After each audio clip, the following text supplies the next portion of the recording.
Frères et sœurs, que la paix et la grâce de notre Seigneur et Sauveur Jésus-Christ soient avec vous. Ici et de Boyou Redemption Ministries pour notre dévotion matinale du lundi 11 mars 2024. Toujours dans la mission de vous accompagner journée après journée, matinée après matinée, semaine après semaine, mois après mois, saison après saison et même année après année, sur le chemin du royaume de Dieu. Car l'essentiel, frères et sœurs, est dans le royaume de Dieu. La force est en Dieu. La protection est en Dieu. Bon réveil mon frère, bon réveil ma sœur. Bienvenue à notre dévotion matinale pour un réveil avec Dieu. Ce qui va nous aider à avoir une journée remplie de sa faveur, une année chargée de sa bonté et une vie remplie de ses bénédictions sur plusieurs générations. Bon réveil mon frère, bon réveil ma soeur, que le nom de l'Éternel soit béni. Nous bénissons le nom du Seigneur car il nous a permis de passer cette nuit et de nous réveiller ce matin. Mais oui, beaucoup qui sont plus jeunes que nous, qui étaient plus en santé que nous, n'ont pas survécu cette nuit. Mais Dieu nous a fait grâce, c'est pourquoi nous devons louer son nom, nous devons rendre gloire. Oui, que tous ceux qui respirent louent l'Éternel. Louons l'Éternel, frères et sœurs, car notre Dieu est digne de gloire. Frères et sœurs, Dieu veut communiquer avec nous ce matin à travers le texte qu'on trouve en Esther chapitre 14 verset 1 et chapitre 4 verset 1 à 7. Esther chapitre 4 verset 1 à 7. Et le message que nous avons reçu pour vous ce matin, c'est quand c'est le temps de prendre position, prie et agis. Quand c'est le temps de prendre position, prie et agis. Je ne sais pas qui parmi nous ce matin se trouve dans une situation assez délicate où il s'agit d'une question de vie ou de mort, où on devrait prendre, où ces personnes-là et ce frère ou cette soeur devraient prendre une décision qui va avoir un impact majeur. Probablement c'est risqué. Donc à travers le texte que nous avons aujourd'hui en Esther chapitre 4 verset 1 à 17, donc Dieu nous appelle à prier et à agir quand c'est le temps de prendre position. En fait, le texte, nous allons lire la Bible du semeur ce matin, dans la Bible du semeur ce matin, et le texte que nous trouvons en Esther chapitre 4 verset 1 à 17, c'est en fait Mardochée, c'est quand Mardochée demanda à Esther d'intervenir. Donc Mardochée demande à Esther d'intervenir, et vous allez voir c'était quoi l'histoire, frères et sœurs. Lorsque Mardochée apprit tout ce qui s'était passé, il déchira ses vêtements, se couvrit d'un habit de toile de sac et répandit de la cendre sur lui. C'est ainsi qu'il parcourut la ville en poussant de grands cris de douleur. Puis il alla jusque devant la porte du palais impérial par laquelle personne n'avait le droit d'entrer, revêtu d'un habit de toile de sac. Dans chaque province, à mesure qu'y parvenait l'ordonnance et le décret de l'empereur, c'était comme un deuil qui frappait les Juifs. Ils se mettaient à jeûner, à pleurer et à pousser des cris. Beaucoup se couchaient sur des toiles de sac et de la cendre. Les servants d'Esther et ses eunuques vinrent la mettre au courant et l'impératrice en fut toute bouleversée. Elle envoya les vêtements à Mardochée pour qu'il s'habille correctement et enlève l'habit de toile de sac qu'il portait. Mais il les refusa. Alors Esther appela Hatach, l'un des eunuques que l'empereur avait mis à son service, et le chargea de s'enquérir auprès de Mardochée de ce qui se passait et qui le poussait à agir ainsi. Hatach alla trouver Mardochée qui se tenait toujours sur la place publique et devant la porte du palais impérial. Mardochée l'informa de tout ce qui lui était arrivé et il lui dit notamment quelle quantité d'argent Haman avait promis de verser dans les coffres de l'empereur pour que l'on fasse périr tous les Juifs. Il lui remit aussi une copie du texte de l'édit d'extermination qui avait été publié dans Suse pour qu'il la montre à Esther, l'informe de la situation et lui communique l'ordre de se rendre chez l'empereur afin d'implorer sa pitié et de le supplier en faveur de son peuple. Hatach revint et rapporta à Esther les paroles de Mardochée. Celle-ci ordonna à Hatach de rapporter sa réponse à Mardochée. Tous les serviteurs de l'empereur ainsi que les habitants de toutes les provinces de l'Empire savent bien qu'il y a une loi qui est la même pour tous, en vertu de laquelle tout homme ou toute femme qui pénétrerait dans la cour intérieure du palais pour se rendre auprès de l'empereur sans avoir été convoqué par lui sera mis à mort, sauf si l'empereur lui tend son sceptre d'or. Alors seulement sa vie lui sera épargnée. Quant à moi, voilà 30 jours que je n'ai plus été invité à me rendre chez l'empereur.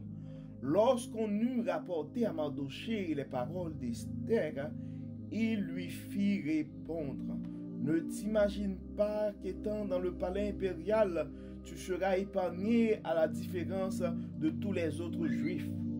Bien au contraire, car si tu persistes à garder le silence dans les circonstances présentes, le salut et la délivrance viendront d'ailleurs pour les Juifs, alors que toi et ta famille, vous périrez.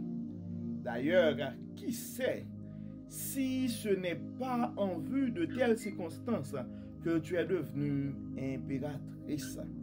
Alors Esther fit porter cette réponse à Mardochée: va, rassembler tous les Juifs qui se trouvent à Suse.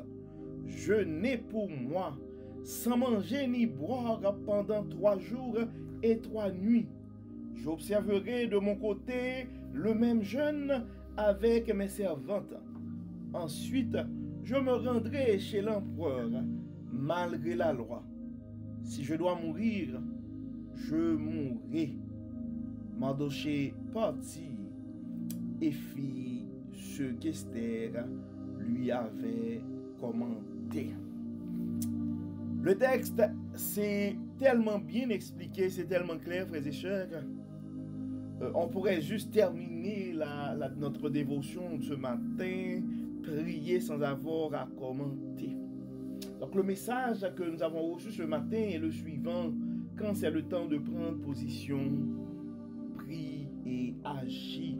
Donc on voit le peuple juif était dans une situation difficile. Il y avait une grande menace. Et à travers, face à cette grande menace, il fallait faire quelque chose. Il fallait prendre un risque. Mardochée, de son côté, a pris son risque et a demandé à Esther aussi de faire sa part. Des fois, la vie nous porte, frères et sœurs, à faire la même chose. Des fois, on ne peut pas toujours tenir en retrait. Il faut se mouiller, il faut s'engager. Car à un certain moment, il faut décider. Donc le message, hein, il faut prendre position.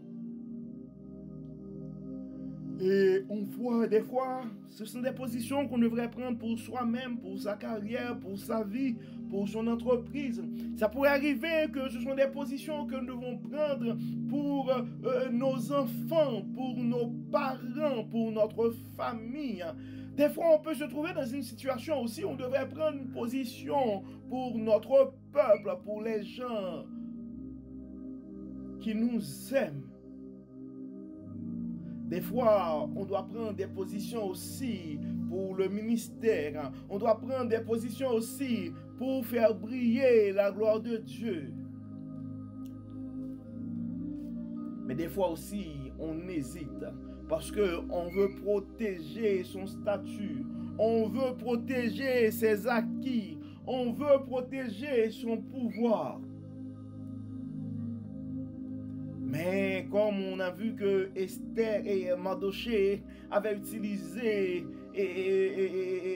comme argument pour Esther, c'est le temps de te positionner, Esther, pour sauver ton peuple. Probablement c'est pour cette raison que tu es devenu. Je vais juste relire pour vous dans Esther chapitre 4, verset 14. En fait, on va juste lire, on va lire verset 12 à 14, disons. Lorsqu'on eut rapporté à Mardochée les paroles d'Esther, il lui fit répondre: ne t'imagine pas qu'étant dans le palais impérial, tu seras épargné à la différence de tous les autres juifs.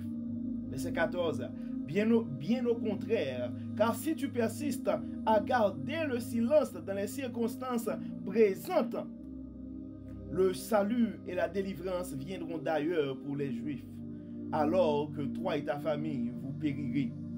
D'ailleurs, qui sait si ce n'est pas en vue de telles circonstances que tu es devenue impératrice. Je ne sais pas c'est quoi ta position ce matin, mon frère. Je ne sais pas c'est quoi c'est quoi ta situation ce matin. Mais probablement Dieu t'a relevé en dignité. Dieu t'avait mis dans cette position-là. Mais c'est pour te positionner, pour prendre position ce matin. Tu es rendu là où tu es ce matin, c'est parce que Dieu avait besoin de toi pour cette mission. Quand c'est le temps, toutefois, si tu dois agir mon frère, si tu dois agir ma soeur, il faut te rappeler ce matin que la force est en Dieu. Il faut se rappeler ce matin que la force est en Dieu. Et il faut considérer la prière. Et qu'on voit dans le verset 15 ce que ça dit. Alors Esther fit porter ses réponses à Mardochée. Va rassembler tous les Juifs qui se trouvent à Suse. Jeûnez pour moi, sans manger ni boire pendant 3 jours et 3 nuits. Probablement dans ta situation présentement, tu devrais agir mon frère, tu devrais agir ma soeur, mais tu dois commencer par jeûner. Tu dois commencer par aller consulter Dieu. Tu dois commencer par appeler tes compagnons de genoux et les demander de te garder dans leur prière. L'erreur à ne pas faire, c'est quand on se trouve dans ces situations, frères et sœurs, et puis qu'on pense qu'on peut agir tout seul. On pense qu'on peut agir sans l'aide de Dieu. On pense que nos connaissances, nos âmes sont assez puissantes pour nous procurer la sécurité. Nos expériences sont assez grandes pour que nous puissions affronter cette situation. Non. Il faut aller consulter Dieu. Il faut prier et demander le concours de la prière des autres. Des fois, on a besoin de nos prières. Des fois, c'est à nous, personnellement, d'aller vers Dieu. Mais des fois, on a besoin aussi de la prière des autres. Et en fait, des fois aussi, c'est bon de demander les autres de prier pour nous. mais nous autres aussi, de notre côté, nous devons aller vers Dieu et agir notre foi. Donc on voit que Esther avait demandé à Mardochée de rassembler tous les peuples, de jeûner pour elle. Mais elle aussi, si j'observerai de mon côté le même jeûne avec mes servantes, ensuite je me rendrai chez l'empereur malgré la loi. Si je dois mourir, je mourrai. Si tu dois agir ce matin, mon frère, si tu te trouves dans une situation où tu devrais agir ce matin, ma soeur, ben, c'est le temps de te positionner. Mais il y a une chose certaine, ne te positionne pas, ne commence pas à agir sans avoir consulté Dieu. Il faut commencer par prier d'abord et agir ensuite. Il faut commencer par prier d'abord et agir ensuite. Donc, mon frère, ma soeur, je ne sais pas c'est quoi ta situation. Je ne sais pas c'est quoi l'urgence. Mais avant d'agir, il faut considérer la prière. C'est pourquoi nous allons prier ce matin. Dieu clément, Dieu de bonté, Dieu trois fois saint, architecte de l'univers, nous te disons merci Seigneur pour ton amour. Merci pour ta grâce infinie. Merci Seigneur de nous rappeler avant d'agir que nous devons considérer. Nous devons considérer la prière. Dieu clément, nous savons que nous sommes pécheurs, nous savons que nous sommes orgueilleux, nous savons que des fois nous pensons que nous pouvons aller tout seuls. Et merci Seigneur de nous rappeler ce matin que nous devons considérer la prière avant toute action, avant toute réaction, avant toute intervention. Dieu clément, Dieu de bonté, enlève en nous tout ce qui n'est pas de toi. Fortifie-nous, Seigneur, et nous voulons remettre ce matin spécialement nos frères et sœurs qui probablement se trouvent dans une situation délicate ce matin, qui devraient se positionner, qui devraient agir, qui devraient intervenir.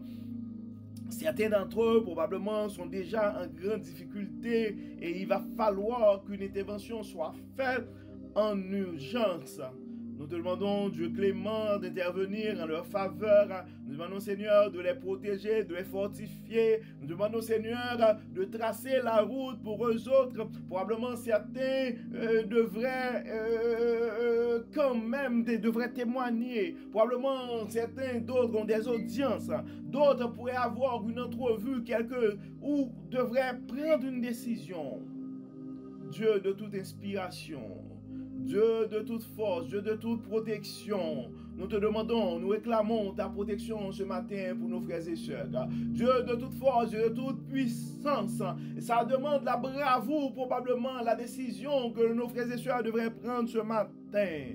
Nous te demandons, Seigneur, de les fortifier. Fortifie-les, Seigneur. Ça demande, Seigneur, une haute protection. Eh bien, demande-les, donne-les, Seigneur, ta protection divine. Dieu clément, Dieu de bonté, comme tu l'as fait pour Esther, comme tu l'as fait pour le peuple juif.